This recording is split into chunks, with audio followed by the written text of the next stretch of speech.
availability, environmental sustainability and justice, connectivity and transit-oriented development, economic development and revitalization. That is the theme that is most relevant to the group that we are talking to today. And then we're also looking at urban design and identity.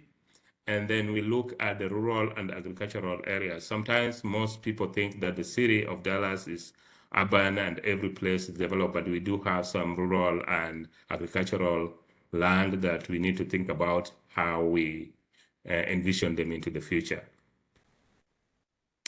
Next, I want to talk about how Forward Dallas and land use in general relates to the business community.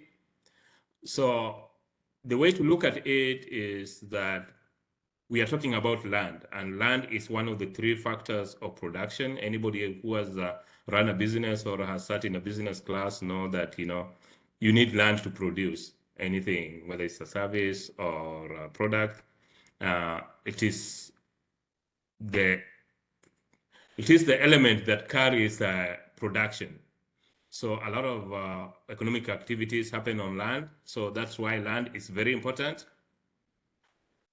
So in general, land use describe how we use that land. It refers to the activities that people designate for various activities, whether those are economic or cultural purposes, things like agricultural, residential, industrial, mining, or recreational uses. The way we use land is what we call land use.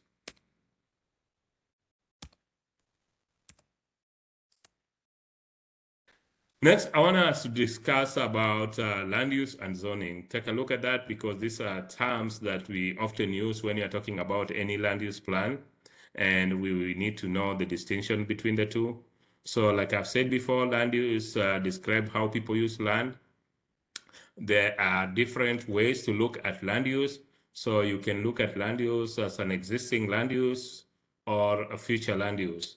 And existing land use simply refers to a snapshot of the primary activity that currently exists on a parcel within the city. When we talk about future land use, we are talking about the ideal primary activity on that land, and it embodies the desired development and character within that particular parcel.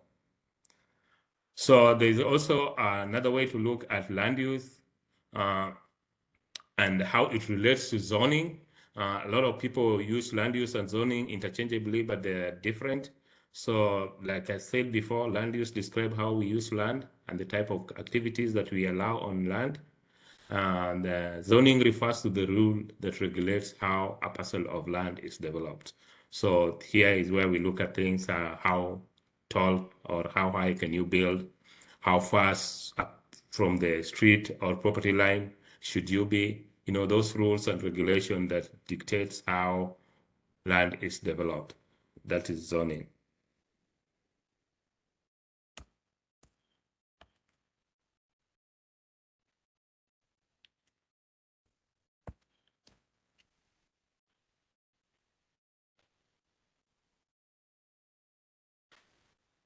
Next, I want to talk about a concept that we just introduced in land use planning. So in the past, the city has looked at land use in terms of the uses that go on individual properties. But the way we are doing it this time is we are looking at a different concept called the place type. And a place type is simply represent a holistic, bigger picture vision for a community or a place where we look at the mix of uses and design, function, and intensity in a particular place. So it kind of defines the experience, not just the use, but looks at how the mix of uses interrelate, how the uses are designed, how they function, and how intense they are.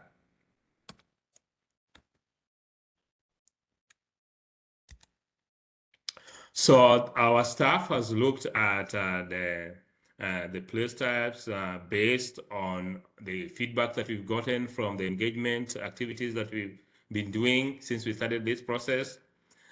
We've also looked at the data that we've analyzed of the existing condition and come up with about 12 different place type or future land use categories that range from regional open space to the urban core.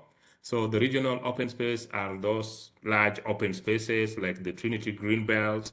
Then we also have rural residential neighborhoods. Those are typically where you have single family lots, typically ranch houses in large lots. And then we have the traditional residential neighborhood. This place type is very common in Dallas. This is what represents the single family housing on a typical small city lots. Very common in East Dallas and West Dallas and South Dallas, everywhere throughout the city. And then we have the blended residential neighborhood. This is where we have residential housing, but we also have other uses. Could be institutional or commercial uses blended together, but the primary use still is residential, so it qualifies as a residential neighborhood. And then you have urban residential neighborhood. This is where you have a residential neighborhood that has a very intense, high intensity commercial uses. We are talking of places like Uptown here, where you have tall apartment buildings that have several units. It's usually, you may have a single family home, but the primary use is usually multi-family housing that may be mixed with other types of uses. And then you have the neighborhood commercial. This typically represent low intensity commercial uses. We are talking of places like Lower Greenville, Bishop Arts District, and then you have the medium commercial uses like McKinney Avenue, where you have a lot of commercial uses, and they are fairly intense. And then the type of place type are the industrial uses, and here we have two categories of uses. We have the industrial hub where you have large warehouses, and then we do have like low intensity flex industrial and innovative district where you could have a mix of commercial uses, both heavy. You might have heavy commercial, but typically it represents a flex between warehouses and industrial uses. And then we do have regional commercial uses. Here we have very intense commercial uses. We have high-rise commercial office buildings. We are talking about places like the Galleria along the Dallas Tollway. And then we have institutional campuses. Here we have the hospitals like the Southwestern Medical District. And then you have the urban core, which represents the most intense use in the city. You have a lot of tall buildings, skyscrapers. This is typically represented in our downtown area.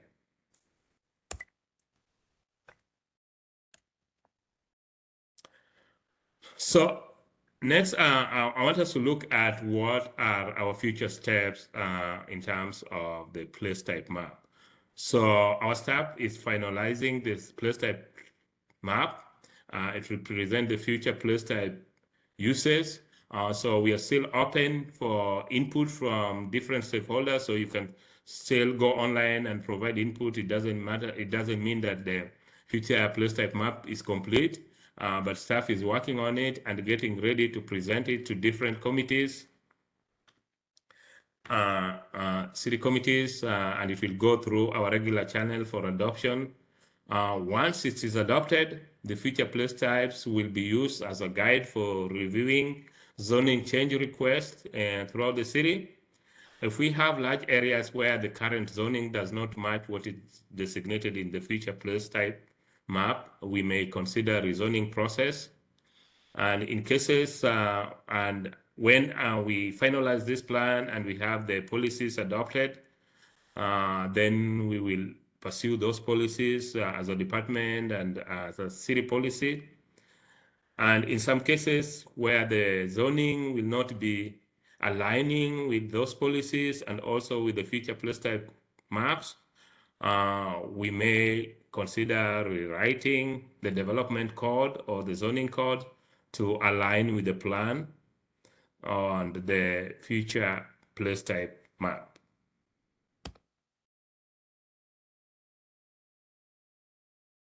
So next, I want us to talk about the connection that we are making between the land use planning or the ForwardDallas Future Land Use Plan and this community, the business community. Like I said, land is very essential in business, is one of the factors of production. When we talk about land use, we have to think about changes in land use. Land use is not static, things are constantly changing in the city. So we can use land use changes to provide economic and social benefits. When they change, sometimes there are economic and social benefits that come with land use changes, and those can impact the business growth either positively or negatively. So we have to think carefully about the land use changes that we are proposing. We can use land use planning in general to influence the business climate, because if we have inefficient land allocation, that can lower property values, it can slow down economic growth in the city, it can impact the way urbanization happens in our city, and that overall can generally impact the business climate. So what we are trying to do is to use land use policies to influence and direct economic development strategies and help stakeholders inform business decisions. So I've talked about the connection between land use changes, land use policies, and the business sector. I want to talk about some of the policy document that the city has that guides the economic development vision. We have several documents, but I kind of focus on two most current and most relevant. The first one is the Strategic Economic Development Plan that was adopted in 2021. And what that plan does, it strives to make the city an entrepreneurial city. The plan specifically calls out for expanding the entrepreneurial environment in the city. It's very supportive of small businesses and also of revitalization of commercial corridors and commercial areas. And one thing that plan specifically calls out is creating a new economic development organization to support businesses in the city. There's a link that I've provided there. It has a lot of information that is relevant to the business community. So you can go on that link and read for yourself and see different strategies that the plan proposes to improve the economic development climate in the city. The second document that I think is very relevant is the Economic Development Policy. This was adopted just last year, towards the end, and it advocates two approaches for economic development. One of them is to the traditional one of attracting large companies to the city, but it also calls out or recommends the community-based economic development approach, where you focus on supporting, attracting, and retaining small businesses. So I do have a link there for this document. I encourage you all to take a look, go to our Office of Economic Development website and read through those documents. They provide a lot of useful information for business owners. So I encourage you to go and take a look. So I've talked about the policy documents that we have. I talked about the connection between land use and the business sector. So what are we doing? How is the city responding to economic development in general and the business growth in the city? So we are pursuing a comprehensive land use vision that we hope to meet all the needs of businesses, both small and large. And that's one of the reasons why we are here today talking to the business community. We want to hear from you as we develop this comprehensive land use plan update. We want you to tell us some of the issues that you have so that we can address them in the plan. We want to know what your concerns are and some of the challenges and barriers that you face as you run your day-to-day business. I've also mentioned that we've created economic development plans and policy documents to support economic development and business growth in the city in general. So those are important documents that outline different strategies to address economic development and business growth in the city. And I think last week the city adopted a new incentive policy that aims to promote economic equity and support business growth in the city. It calls out for supporting local businesses and targeting areas that have traditionally been neglected. So I also encourage you to go to the economic development, the Office of Economic Development website and read about that document. So next, I want us to look at the implication for business in as far as it relates to ForwardDallas. So one thing that we hope to do once we come up with the ForwardDallas comprehensive land use plan is to identify incentive-based land use policies in that document that can be used to influence and direct investment and development decisions. We want to use land use regulation and development control tools like zoning to support business retention and attraction, and to revitalize commercial corridors and job centers, support small business where we can. And we want to use land use strategies that are outlined in that document to manage land use changes in areas and neighborhoods that are seeing increase in property values and where development pressure has been created as a result of increase in property values that is coming from land use changes. And next, I want to ask you guys to stay involved. We ask each and every business owner to take a look at this document that we are creating. We want to encourage you to go there and provide your input, because the policies and strategies that are going to be outlined in this document might affect or impact your business. So we want you to go and provide your input. We have different forums for providing the input. One of them is through discussion forums like the one we are having. We are having community meetings in different neighborhoods. We have a website that you can go and provide your input. We have an interactive map, Social Pinpoint, where you can go log in and tell us what you think about different places, about different businesses. You can also follow us on social media. We are on Facebook, Snapchat, and Twitter. And we do have a survey that you can use to provide input. And that's all I have in as far as the presentation is concerned.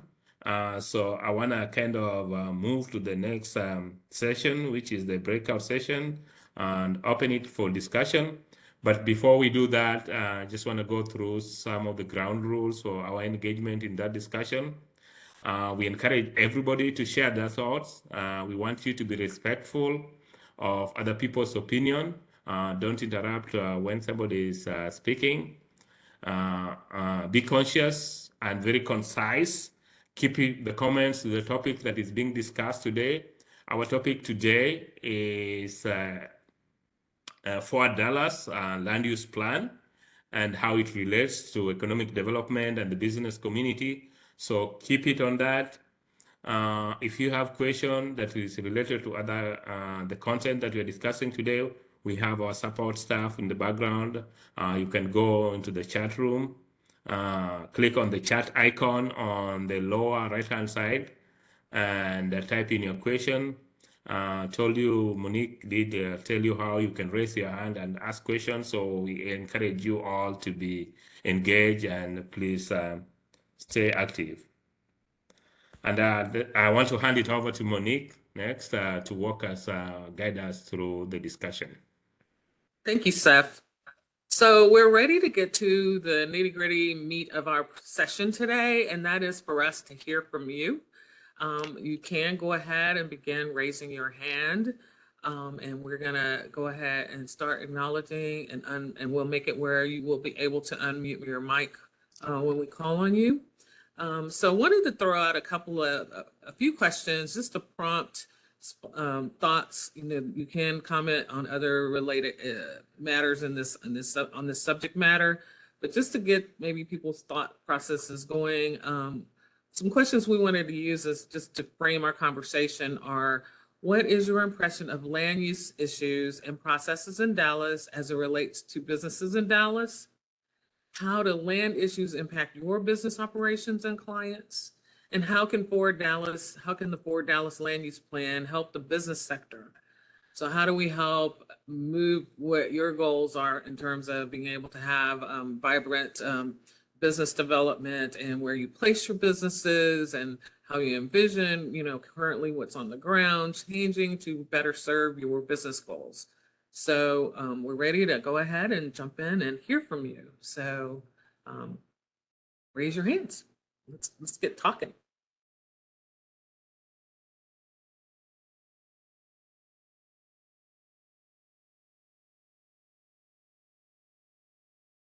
Anybody ready to jump in?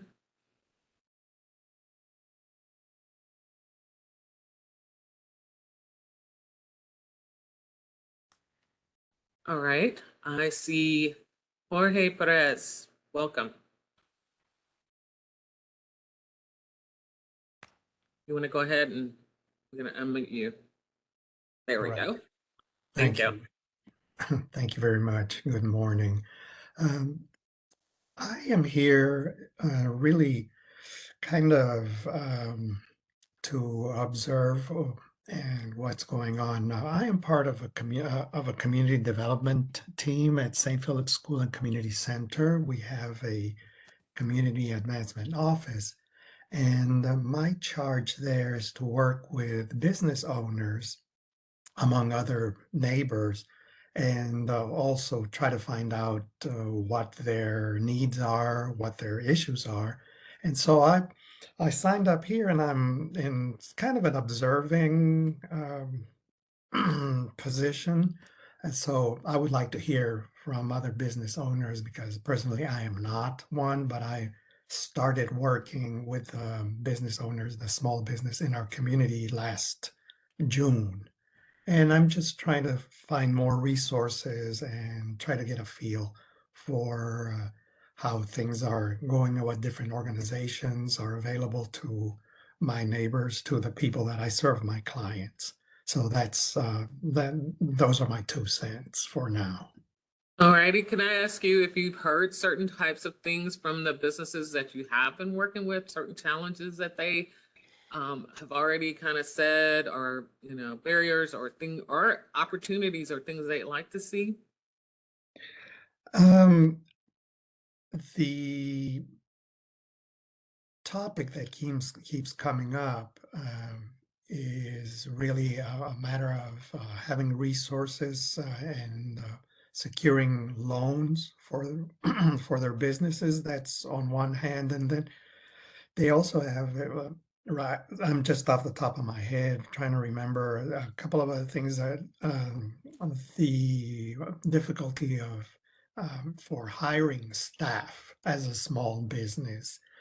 There are some issues regarding their property, but I'm not too familiar with those, and I couldn't give you more detail except what I've already mentioned. Thank you for that input. Who else would like to share? Monique, if we can just mention something, we do have somebody from the Small Business Office, City of Dallas, and they might be helpful in as far as specific programs that the city run. But just what Jorge has said, I didn't go into the details of the economic development plan, the strategic economic development plan, and the policy document that the city just adopted. But they speak a lot, to studying loan programs, angel funds for small businesses. One of also the key elements or key goals of the strategic economic development is to expand the talent pool for the city in as far as how we train our workforce and connect those to affordable housing. So I encourage everyone to go to the website for the Office of Economic Development and read through those policy documents and those plans, they do have a lot of ideas on how the city plans to address some of these things that you mentioned, like the loan program, small funding programs for small businesses, and how we can rethink our workforce training to expand the talent pool. And this is on the web page, right? Yes, it's on their website, Office of Okay. Economic Development. All right. And Thank that you. some of that the new planning and incentives are just hot off the presses in the last week or two. So there's some Yes, new yes. information that Okay. you all may not be aware of, and some new incentives. And again, the city in general is taking an equity lens and focus to some of the incentive programs to incentivize entrepreneurship and business development. So we certainly encourage you all to become, as you are leaders, familiar with this information so you can help us to spread the word about that and help folks take advantage. Who else wants to Thank you. jump in?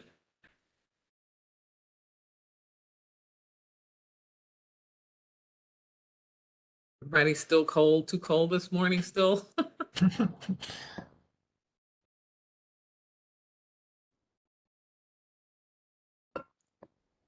It is quite cold. Are there any comments in the chat room? I Jenna?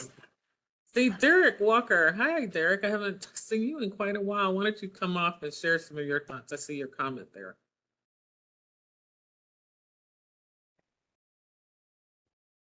Sorry, I missed it. I had a call come through. Could you repeat? Oh, I was just asking, you made a comment in the chat if you wanted to elaborate on that.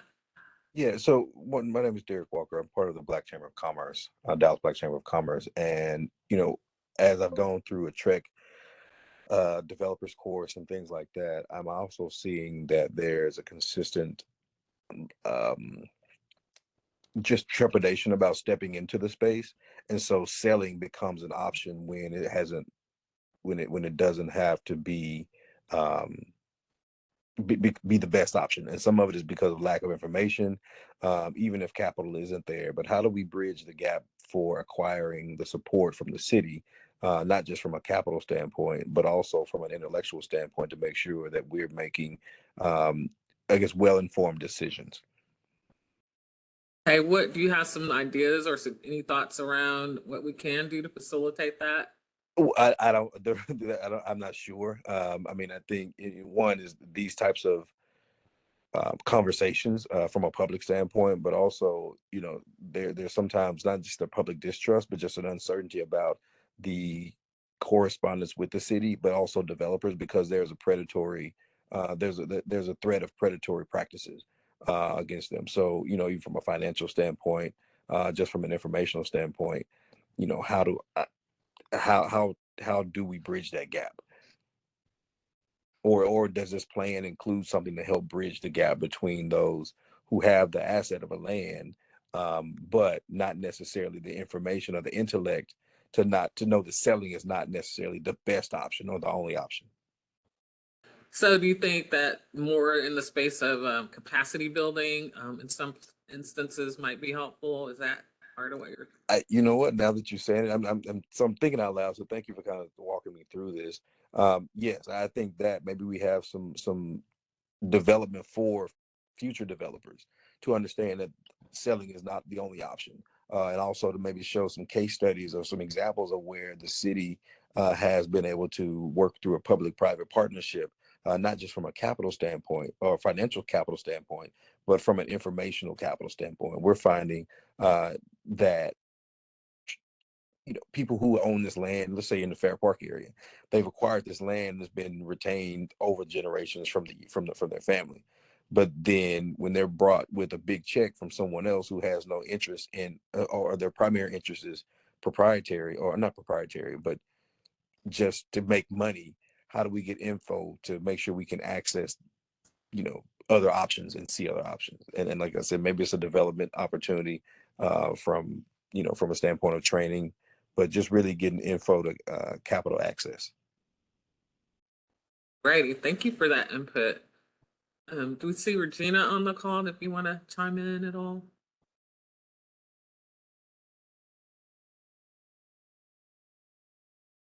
I am not seeing her on. Okay, so I think I want to mention something. One of the things that the Strategic Economic Development Plan identifies is that Dallas has not done a good job in terms of reaching out to some of the businesses. And so it calls out for creating a new economic development organization. And that organization is supposed to be charged with branding, outreach, support for business.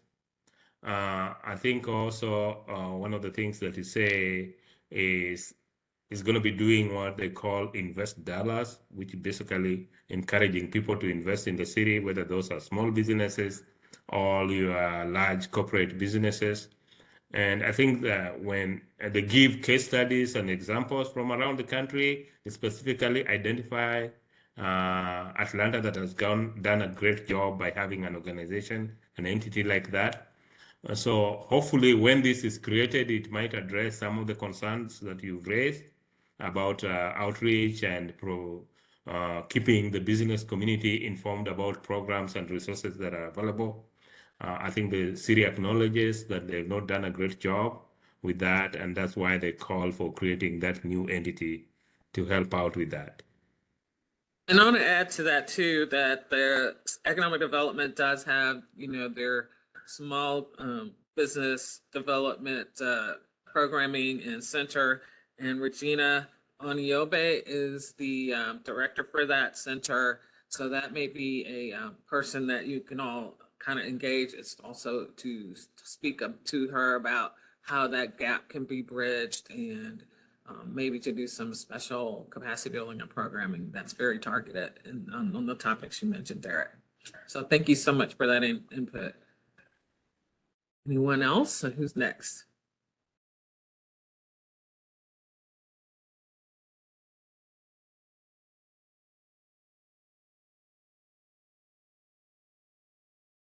We're going to take advantage of this opportunity because we really do want to hear, especially ideas, challenges that you're aware of that the city would only change X related to how we, place our businesses or try to get our businesses incentivize parking or just different topics. So I want to encourage you to take advantage of this opportunity this morning. I want to hear from you on those topics.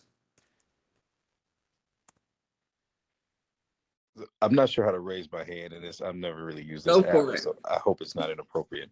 No, go for it. Okay, I just placed in the chat, like we talk about economic development, and that is a priority as it relates to land use.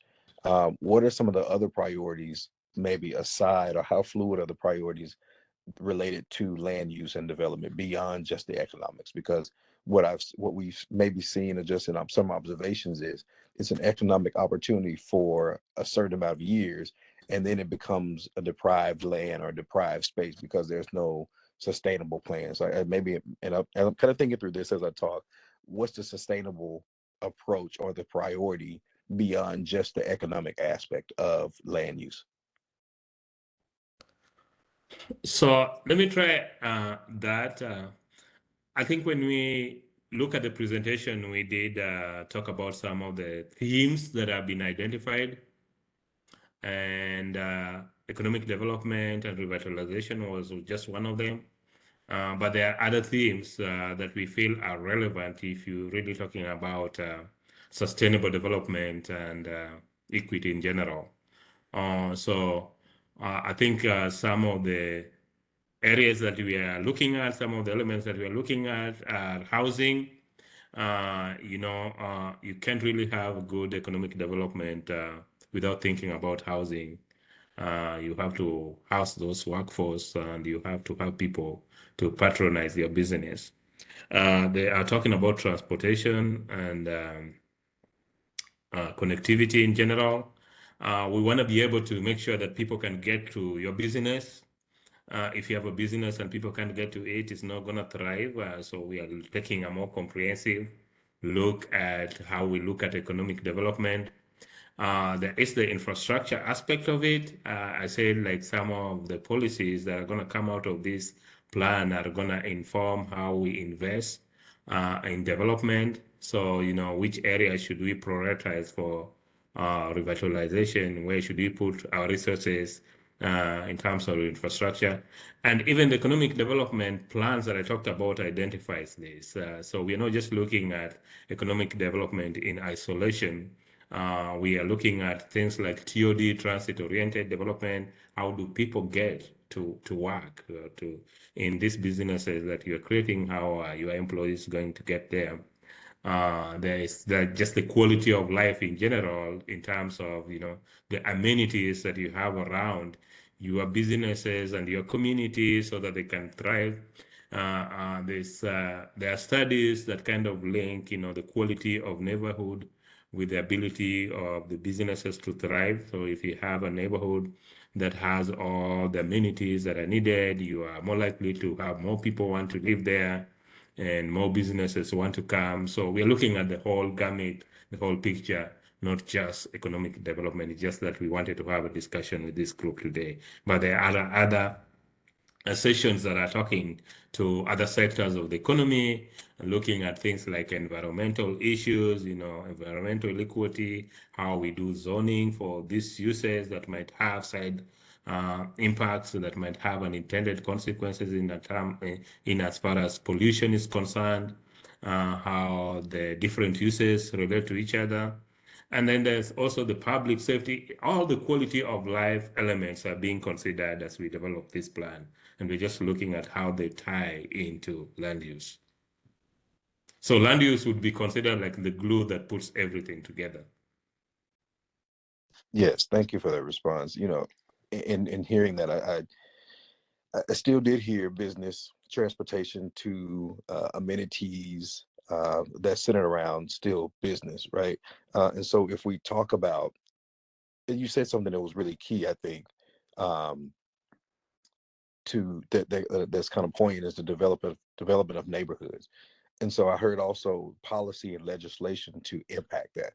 What are maybe the steps that we need to take for utilizing this type of program to prioritize, as an example, neighborhood schools inside of neighborhoods and not necessarily along busy highways, right? And just how that creates a catalytic shift in the value of the land and the contribution of not just developing business or having amenities to buy more things, but creating the town square of sort to be centered around schools. Is that something that this organization would do or this program would do? And how do we, what are some of the steps to approach legislation and policy to impact that? So, I did mention something that, this plan is not going to work in isolation. It kind of works in collaboration with other plans, citywide and neighborhood plans that have been adopted and have become policy. And we know the quality of schools is an issue that has come up in as far as neighborhood planning is concerned. We are also uh, not working with this in isolation. We are talking to other partners, external partners. I think our technical committee is talking to the ISD and the school district.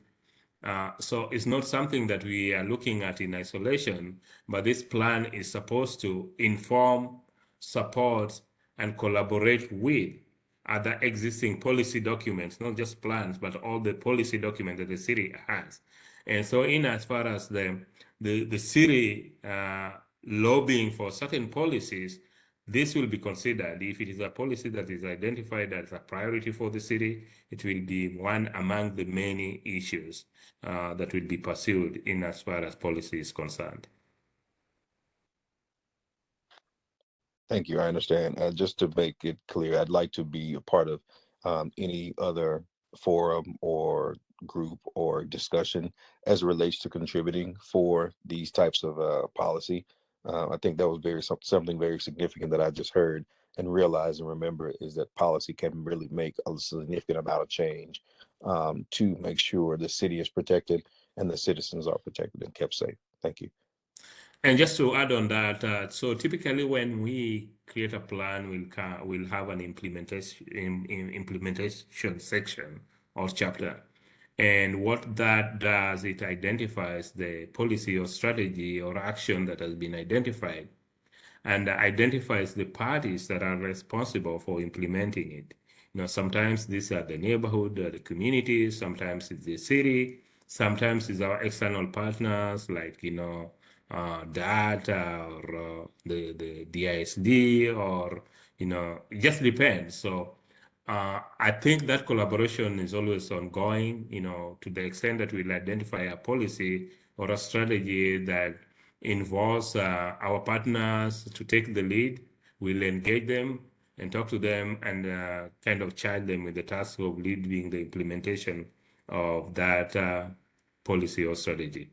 But we as a city, we are looking at all the departments, not just, planning and urban design, but we are talking to all the departments to see how we can collaborate in implementing the recommendations of the plan. Thanks so much for that, Seth. And Derek, I really want to thank you for your input on this specific topic. I think it's really a good point for us to end on, and that is the focus on staying engaged and being aware of how this plan will be used in terms of providing that framework around land use, and that the zoning decisions and the zoning process and having involvement and awareness of tracking that is as important, as well as capital expenditures and monitoring where funding is placed early in the process. I think those are really essential things that I like to point out when we engage with groups, so that they can keep that front of mind as we move forward through this process, and as we hope to have this be the beginning of us having stronger collaborations with leaders like yourselves, because that makes all the difference. And we really have to have you as partners as we move through this process, as this plan continues to be developed, and ensuring that it really kind of meets the needs of all of our stakeholders. So I want to take this opportunity to thank you all this morning for joining us. And we look forward to have an opportunity to keep collaborating and working with you as this process continues forward, and as we move towards the kind of vision we all like to see for our city. I want to thank you, and stay warm, and we're almost hopefully out of the freezer, and have a great day. Thank you all. Thank you, Monique.